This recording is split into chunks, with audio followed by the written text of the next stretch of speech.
Morena tēnā koutou, ko ngā rongo kōrero mō tēnei rā, o Tala Fou mo le nei aso, se fulufito se te malua whilua whā, mai lisi ufofonga o le laumua.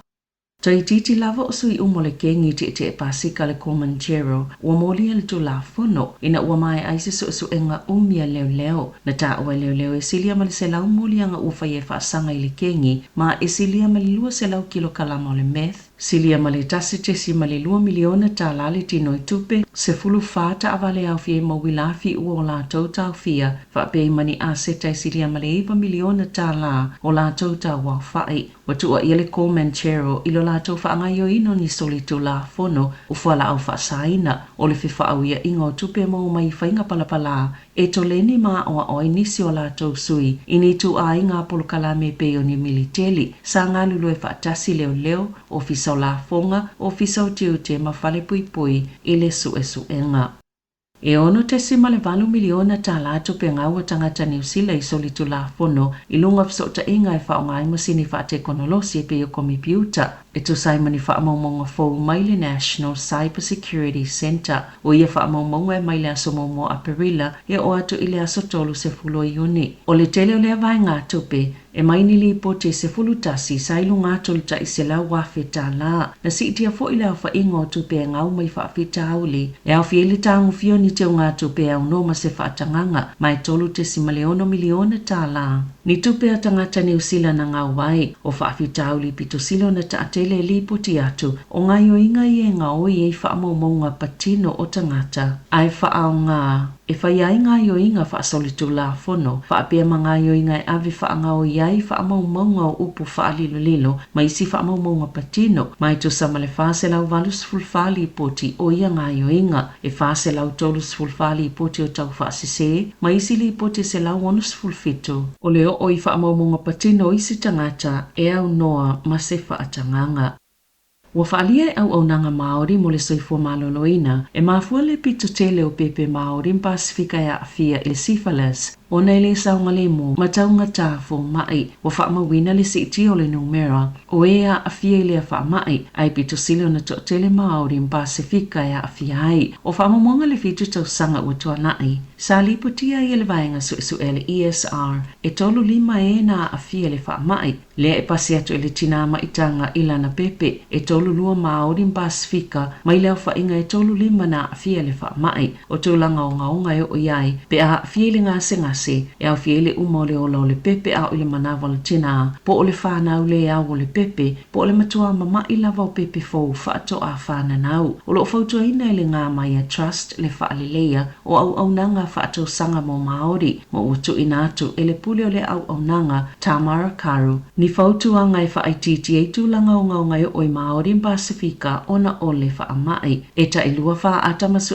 engai whai e le taimi o le maitanga o le tina, mo lea whaamai ile motu i matu ai ta i whaatasi ile motu i saute. O le syphilis o se siama e mafua mai i le treponema pallidum ma i tele lava ina pasi atu i whiusua inga o fautua i naitina ma tanga uma ina i whaafsota i alato whaatou sanga ma awale whaatali se i whaatou awa aia ni aunga o lea whaamai.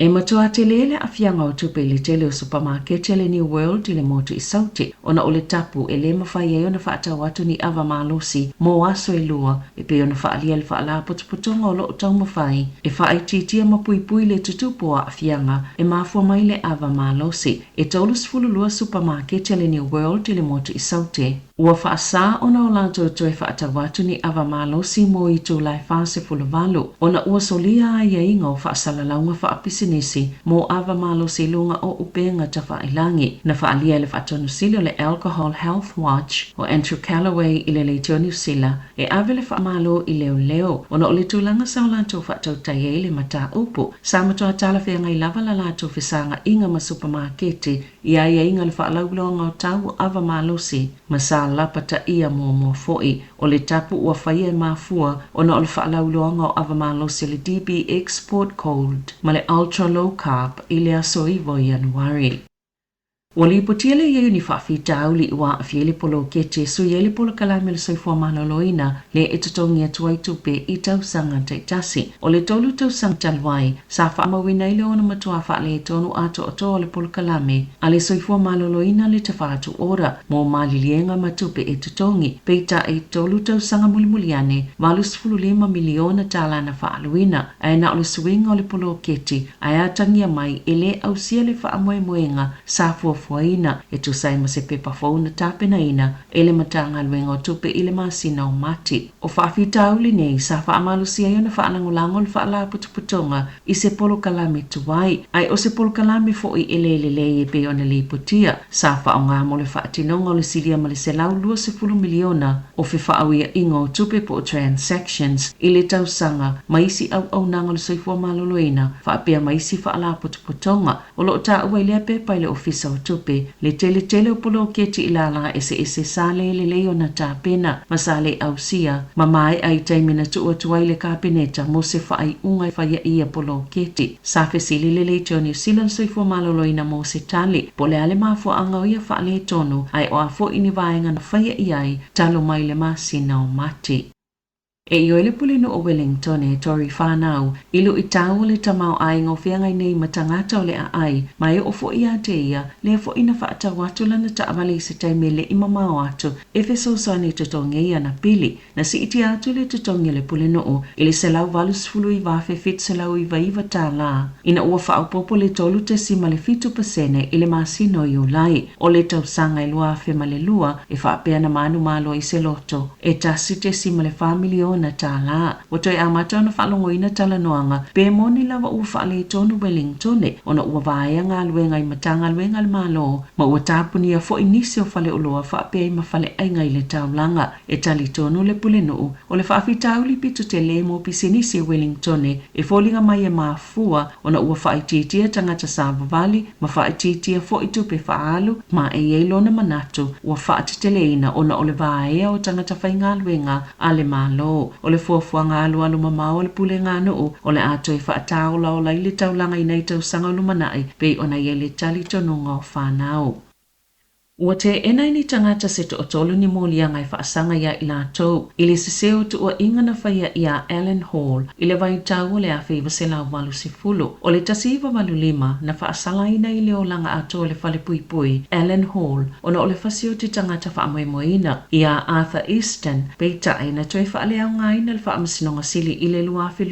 ia whaai unga, matatonga i le $5 miliona tā lao se taui, ia Hall, o le masina o kuso na whaeloa i bol Basham le komesina lango suenga. Le moli ai o tau le ai to otolu, sa mawhai o na talia e whaamasino a li i mua Sandra alofi vai, le talo sanga tau le lea, e le tūla iai le whaamasino nga whaitu malo manukau le tai au le solua, ona o ngase, masa talo sanga fo ia la tau lo ia, ina i tau fia le whailoanga o suwafo ia tau le lea, masa talia ina e whaamasino alofi vai, masa whapea fo ina tau fia le whailoanga o la tau ngā luenga, ma o la tau molianga, e toi tū lai i le whaamasinonga, i le asolua Fuluivo Novema. Sa whaalia le talia le e tangata tā whao mai whafo, o se tau po o se tupe, e totongi e ulu whalea ia mai moa i le whale mataanga, o le te papa i Wellington, sa amata mai le asolua, o na whesilingia le au whai ngāluenga le te papa, tangata asia siatu po o whea malanga mai ai, o tangata asia si mai tutonu lava New Zealand, e mawhai o na ulu whale au noma se tutongi, ai o tangata mai whafo, e te tau o na tutongi le taitolu $5 tā la, na tā ua le leitio New Zealand, o le tala ni tau le ana malanga mai Amerika, e māsani i tupe tutongi lo la tunu, e mai moa i whale mataanga, na tā ua fo ini tamaita i mai kānata, e tau ngofia tu le $5 tā la e tutongi i le te papa, na ilo isi whale mataanga i lo la tunu.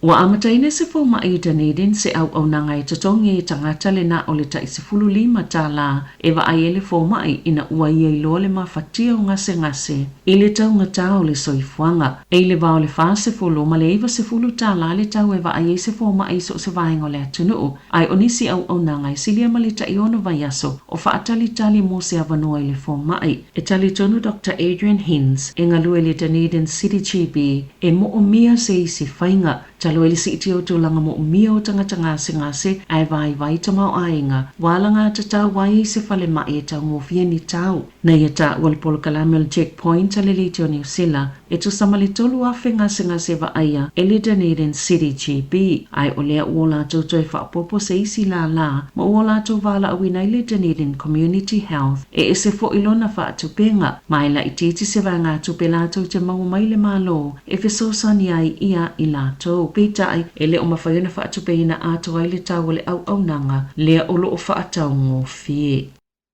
I whawhata New Zealand, ua pasiele maoto sui ale United States se pili ala ngā tatau wai Iberistene o Amerika o nā atia e se tai ala mo whai ngā ba anga male Pasifika. A whai e pasiele e pili e vea matu la fono e au ona ngā lulu e whaatasi le Iberistene male whai lautu si o le stete e tā pena matu ina atu i komiti. E tala whea ngai ai ale kone ke resi se tai ala e whaaulu talaina Strategy for Pacific Partnership po tai ala mo whai ngā ba anga male Pasifika e te tau ona whaatau no mua a ole iyo o le aso mua Januari lua fe lua ono ma ia awa fo ine isilia ma le aso mua Januari lua fe tolu se fulu. Olo o whailo i le nei pili o le ao fia ini ta ia lai whaalau tele le so utanga mo le United States mātou moto le Pasifika. Whaatasi ai ma se fuafuanga e tali ai whaafi tauli o lo fia ngai ma le Pasifika ia o fia whaalavlavi whaale nātura. O le ao fia i fo ima se vai ngau ili o mo mianga mamatati a fia ausia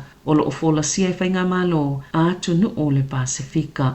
I ta'alonga, e iwa vai aso ua whaasala se tangata la kapia Taranaki mai le awa le Spotswood United. Ina ua ietu ina se tangata le awa le Coastal Rugby i taimina whaatalo whaina ua mai a le ta'alonga. O lea whaafita auli na tupu i le masino uni. E le o mawhaiona whaalaulo ina le suafo le tangata la kapi o na olo o whaanga solo su e ngā leo. O le masino iu laina whaasala i le 15 vai aso. Se tangata la kapia Canterbury o na o se ngā inga le tala whia ngaina whaia i se lau whali. Tala Fou ia mai le si ufonga le lau mua mo le nei vaenga o le tai ao.